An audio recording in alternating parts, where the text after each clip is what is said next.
ठीक आहे. तुझ्यासाठी कोणता प्रश्न आहे? बर, 5.25 कसे असतात माहिती आहे तुला? बर, सांग बरं मग कोणत्या अपूर्णांकाची किंमत आहे 5.25?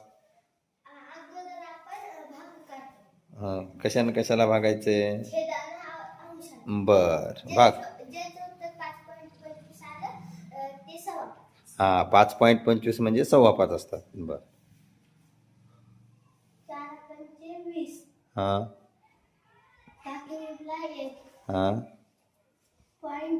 हा हा हा.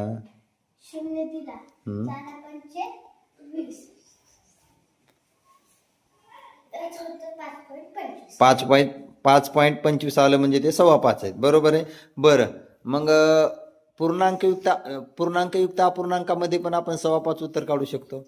कसं काढणार बरं? मग ते जमेल का तुला? त्या अपूर्णांकाचं रूपांतर आहे ना, आता तू कोणता अपूर्णांक आहे? अंशाधिक अपूर्णांक आहे. त्या अपूर्णांकाचं रूपांतर तू पूर्णांकयुक्त अपूर्णांकात कर बरं. हा, 21/4चं पूर्णांकयुक्त अपूर्णांकात करून दाखव. दिसू दे आम्हाला. हा, दिसू दे. थोडी इकडे सरक थोडीशी. हा हा हा हा हा. आता लिही मग. आता पूर्णांकयुक्त अपूर्णांक लिही ना आता त्याच्यापासून. भागाकार किती आला? हा, व्हेरी गुड. हा, मग लिही मग लिही.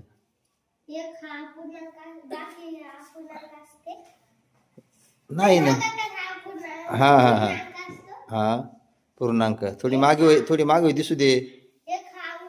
हा हा. बर, किती आहे छेद? 4. 4 छेद बरोबर काढ ना तो. 4 ओळखू येणार किती? 6 उलटे 6 दिसायले. हा, किती आले उत्तर? हा, 5.1/4 म्हणजे पण 5.25 होतात. माहिती आहे तुला? 1/4 हा पाव असतो. बरोबर आहे. आणि तिकडे त्या दशांश अपूर्णांकामध्ये 0.25 हा पाव असतो. बरोबर आहे की नाही?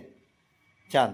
असंही पडताळणी करून बघितलं तरी 5.25 निघतात, आणि तशी पडताळणी करून बघितलं तरी 5.25 उत्तर निघते. छान. बस.